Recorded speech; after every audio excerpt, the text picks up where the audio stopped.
Assalamualaikum warahmatullahi wabarakatuh. Perkenalkan, saya Afriul Hikmah dengan 3333230118 merupakan praktikan dari tutorial statistika 2. Di sini saya akan menjelaskan terkait pengerjaan dari tugas mingguan modul 2.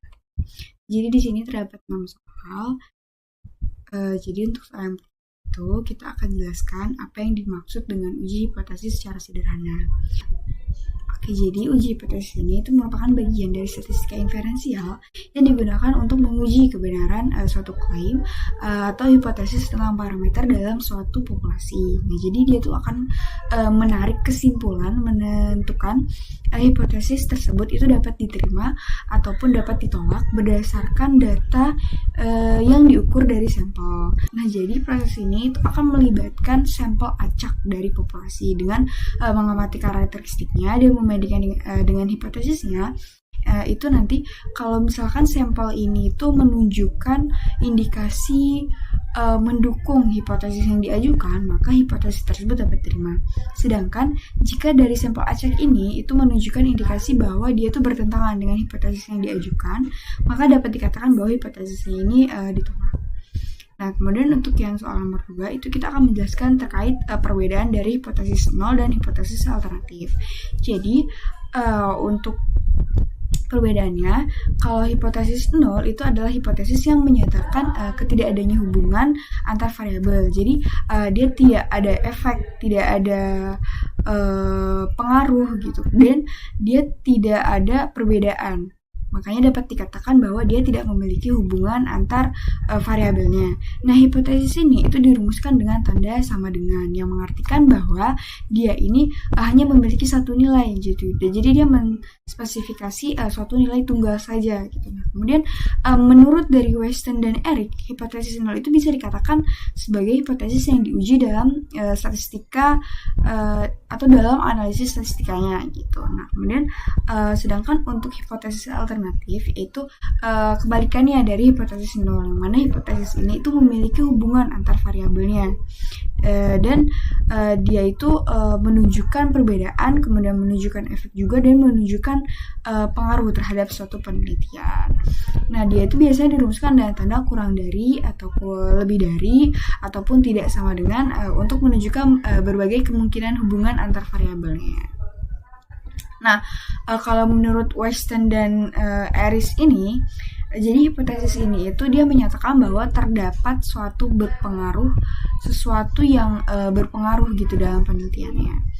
Nah, jadi untuk soal yang nomor 3 itu kita akan menjelaskan dan menyebutkan langkah-langkah dari pengujian hipotesisnya. Jadi untuk langkah-langkahnya ini itu ada 5 langkah. Jadi untuk langkah yang pertama itu kita akan menentukan hipotesis 0 dan hipotesis dari alternatifnya, atau hipotesis alternatif.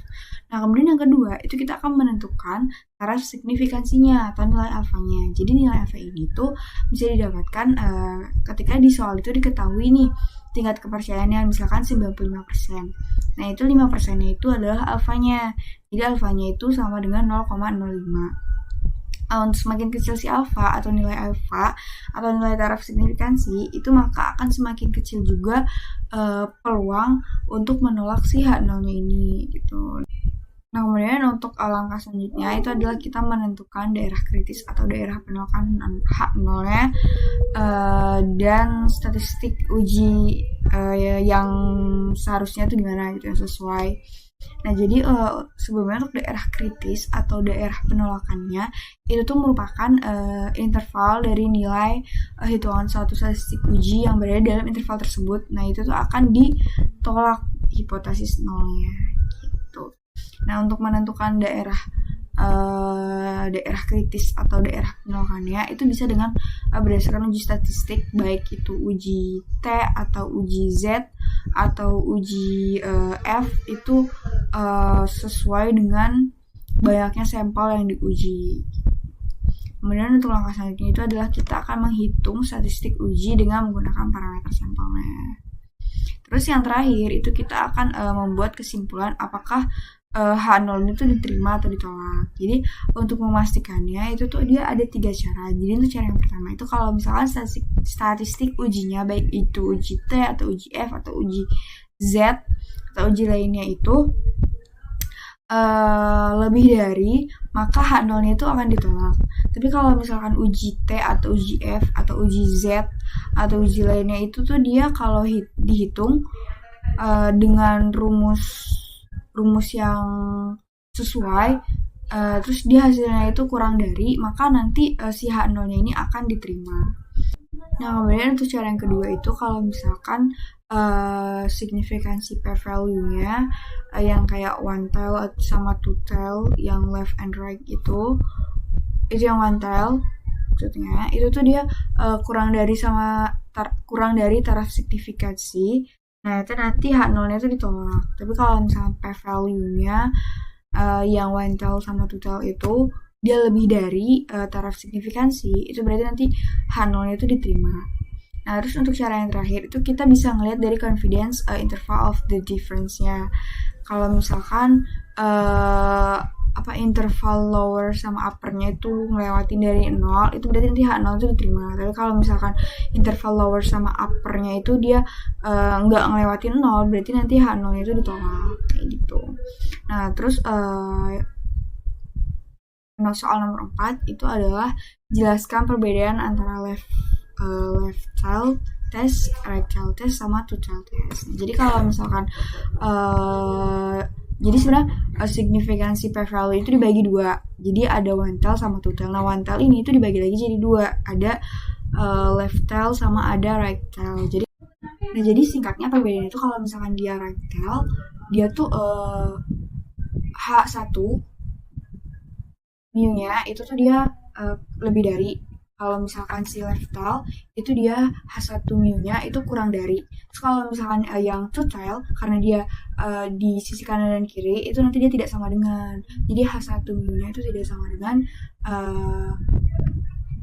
mu 0-nya.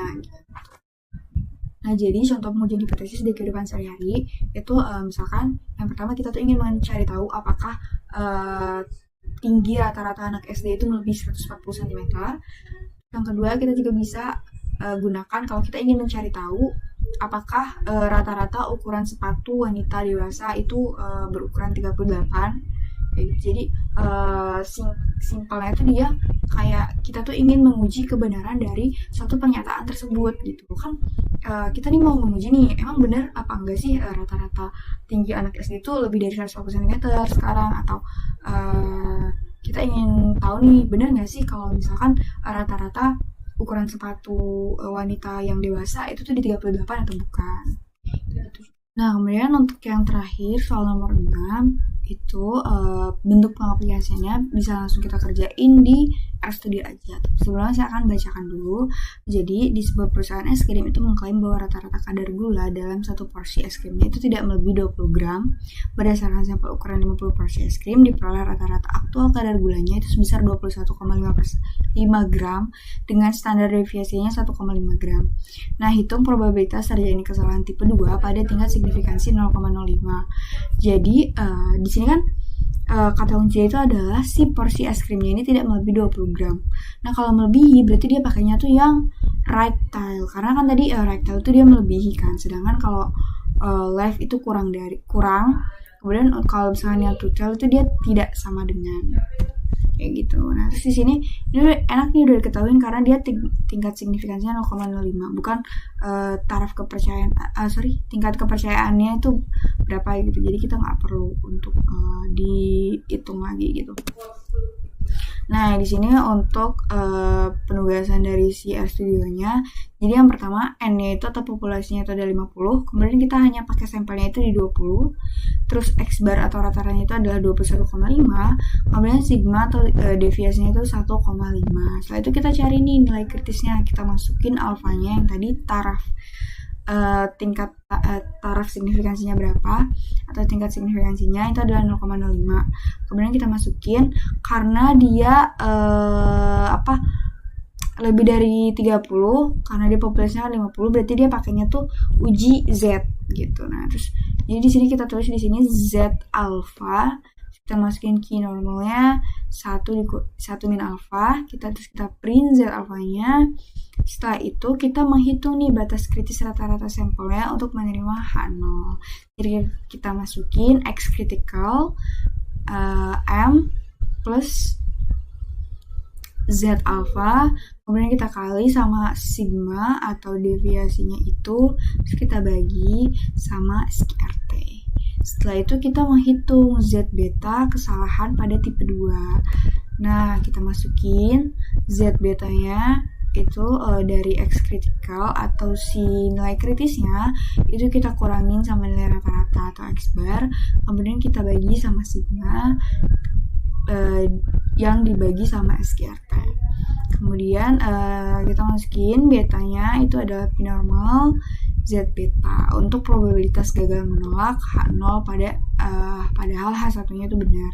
Kemudian kita print betanya. Nah, setelah itu ini bisa langsung kita running aja. Nah, di sini terprint nih untuk Z alfanya itu ada di 1,644854. Kemudian untuk nilai kritisnya itu didapatkan di 20,34893. Kemudian untuk probabilitasnya nih yang kita cari itu ada di 2,878094. Cukup sekian penjelasan dari saya, kurang lebih mohon maaf. Wassalamualaikum warahmatullahi wabarakatuh.